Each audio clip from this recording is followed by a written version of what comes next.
जय हिंद, वंदे मातरम। आप सभी को गणतंत्र दिवस की हार्दिक बधाई। जैसा कि आप सभी जानते हैं कि आरआरबी के एनटीपीसी के सीबीटी 1 रिजल्ट को लेकर तथा आरआरबी के द्वारा ग्रुप डी की बहाली के लिए सीबीटी 2 एग्जाम लेने के कारण छात्रों का आक्रोश जारी है, जिसमें माननीय मंत्री जी ने आज प्रेस कॉन्फ्रेंस करके एक कमेटी डिसाइड किया और उसके बारे में जनता को बताया।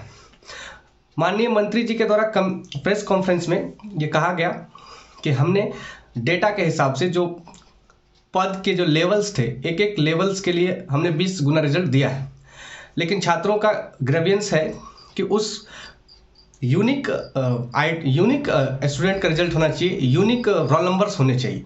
अर्थात जो 20 गुना रिजल्ट है वो 20 गुना स्टूडेंट्स का होना चाहिए। उसमें क्या किया गया है कि एक ही स्टूडेंट के 4 लेवल पदों में एग्जाम है। और मंत्री जी ने कहा कि जो एडवर्टाइजमेंट है, जो एनटीपीसी की नोटिफिकेशन है, उसमें साफ क्लियर है और उसमें कहीं कोई दिक्कत नहीं है। उसके हिसाब से ही हमने बहाली किया है। मैं वहाँ पे एक दो सवाल मंत्री जी से इस सोशल मीडिया प्लेटफॉर्म के तहत पूछना चाहूँगा या फिर आरआरबी के ऑफिसर से कि अगर आपने लेवल वाइज सिलेक्शन किया, लेकिन आप दुनिया के किसी ऐसे एग्ज़ाम को जानते हैं जिस एग्ज़ाम में पहले एग्जाम में, यानी कि आपने पहले डिसाइड किया था कि सीबीटी 1 और सीबीटी 2 दोनों होगा, अर्थात पीटी और मेंस दोनों होगा, तो पीटी यानी कि सीबीटी 1 में ही आपने कैसे डिसाइड कर लिया कि इन बच्चों को इस पद पे हम सिलेक्ट कर लेते हैं? कैसे? ये सबसे बड़ी गड़बड़ी यहीं पर है। आपको जितने बच्चे एग्जाम दिए उसके ओवरऑल पर एक 20 गुना रिजल्ट जारी कर देना चाहिए था। फिर आप सीबीटी 2 का एग्जाम करा लेते, फिर सीबीटी 2 के बाद आप डिसाइड करते, अर्थात मेंस एग्जाम के बाद ना आप पद और कैडर की बात करते हैं, लेकिन आपने पहले कर दिया। ये गलती हुई है। अगर ये गलती एडवर्टाइजमेंट के द्वारा हुई है तो आप एडवर्टाइजमेंट को सुधारने के स्वतंत्र हैं। कि किसी भी भर्ती बोर्ड की एडवर्टाइजमेंट में ये बात साफ लिखा रहता है और होता भी है कि इसमें चेंज करना, बदलाव करना या कुछ भी करने का अधिकार उसके पास सुरक्षित है, तो आप उसमें बदलाव कर दीजिए। आप ये कैसे कर सकते हैं कि किसी भी एग्जाम में 2 एग्जाम्स होने हैं, 1-2 पीटी मेंस सीबीटी 1 या सीबीटी 2, कंप्यूटर बेस्ड होता है इसलिए सीबीटी 2 कहा जाता है, तो उसमें कैसे डिसाइड करेंगे? ये एक यूनिक पॉइंट है। मंत्री जी बार बार इसी डेटा पे बात कर रहे थे कि हमने लेवल 1 के पद के लिए इतने बच्चे, ये 20 गुना, लेवल 2 के लिए इतने बच्चे, ये 20 गुना। ठीक बात है, लेकिन आप एक ही एग्जाम लेकर के लेवल 1, 2, 3 के पद को कैसे डिसाइड कीजिए? ऐसी वैकेंसी तो यूपीएससी भी कराती है, बीपीएससी भी कराती है। बीपीएससी में भी लेवल 1 अर्थात उसमें ग्रेड होते हैं। ग्रेड 1 जो 1 रैंक का जॉब है, आईएएस का, आईपीएस का, आईएफएस का, तो उसके नीचे ग्रेड वहाँ ग्रुप बी भी होता है। तो यूपीएससी तो कभी नहीं पीटी के बाद कहता है कि हमने आपको इसके लिए सिलेक्ट किया, आपको इसके लिए सिलेक्ट किया, आइए अब मेंस दीजिए और उसके बाद फिर नौकरी ले लीजिए। तो आपने फिर ऐसा क्यों किया? सबसे बड़ी गड़बड़ी यहीं पर है और इसी गड़बड़ी को सुधार दीजिए और कुछ नहीं, सीधे सीधे छात्रों को 20 गुना रिजल्ट दे दीजिए।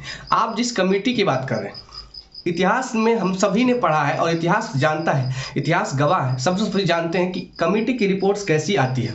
कमेटी की रिपोर्ट्स वैसे ही आती जाती रहती है। आपको कमेटी बनाने की कोई ज़रूरत नहीं है। सीधा सीधा ओवरऑल 20 गुना रिजल्ट दीजिए और सीबीटी 2 के बाद सीधे आप लेवल के हिसाब से दे दीजिए, कोई दिक्कत नहीं है। दूसरी समस्या यह है कि ग्रुप डी बहुत सारा स्टूडेंट है, काफ़ी लार्ज अमाउंट में स्टूडेंट ने फॉर्म भर दिया, तो इसका आप एग्जाम 2 चरणों में लेंगे। क्यों? एक ही चरणों में एग्जाम लेकर के जो बच्चे ज़्यादा परफॉर्मेंस कर रहे हैं उनका रिजल्ट दे दीजिए। ग्रुप डी की नौकरी कराइएगा, रिजल्ट एग्जाम 2 बार लीजिएगा, कहीं से जायज़ नहीं लगता। मंत्री जी, बच्चों के दर्द को सुनिए, इस तरह से बर्बाद मत कीजिए 2019 की वैकेंसी को 2022 में, और अभी भी ना जाने कहाँ तक जाएगा, भगवान मालिक है इसका।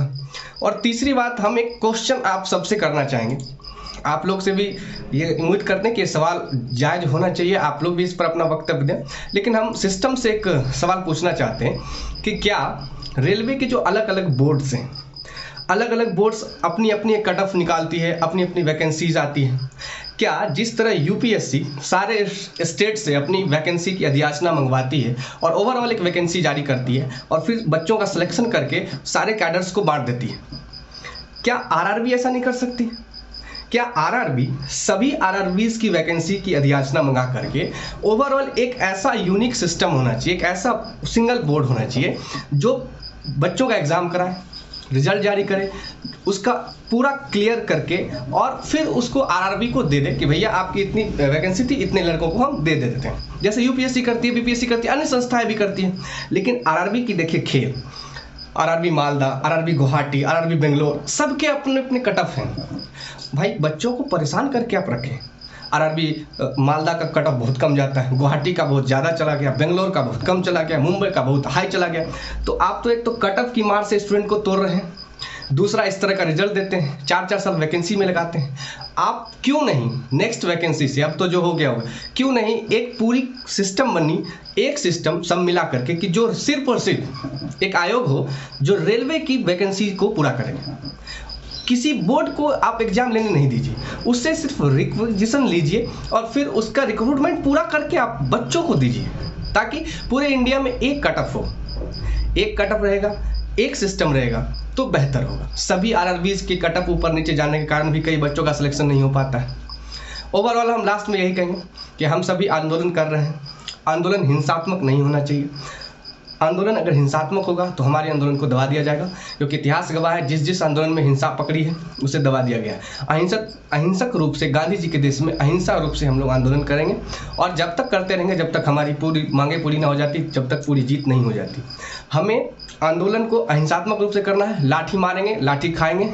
आपको याद होगा नमक कानून अंग्रेजों के समय इंडियन को अंग्रेज लोग पीटते थे लाठी लेकर के नमक के कारण, लेकिन हमने लाठियाँ खाई, सब कुछ सहा। तो आज हम आज़ाद देश में हैं। आज़ादी हमें ऐसे नहीं मिली थी, हमें आज़ादी के लिए बहुत कुछ करना पड़ा था। ठीक उसी तरह अभी हाल ही में किसान आंदोलन देखिए आप, किसानों पे क्या नहीं किया गया, उनको आतंकवादी तक घोषित किया गया, लेकिन किसानों ने सब्र रखा, आंदोलन किया और इस हिसाब से उनकी जीत हुई। उसी के तरह हम सबको भी अपनी संपत्ति है रेलवे, सब कुछ हमारी संपत्ति है, सार्वजनिक संपत्ति, देश की संपत्ति, सबकी संपत्ति होती है, हमारा मूल कर्तव्य भी है। लेकिन हमें हिंसा का कोई भी स्थान हमें नहीं देना चाहिए। हमें अहिंसक रूप से हमारा अधिकार है, हम सरकार के खिलाफ करेंगे, करते रहेंगे और आगे भी कुछ अपडेट रहेगा तो हम जरूर आप तक पहुंचाएंगे। तब तक के लिए जय हिंद, वंदे मातरम, जय भारत।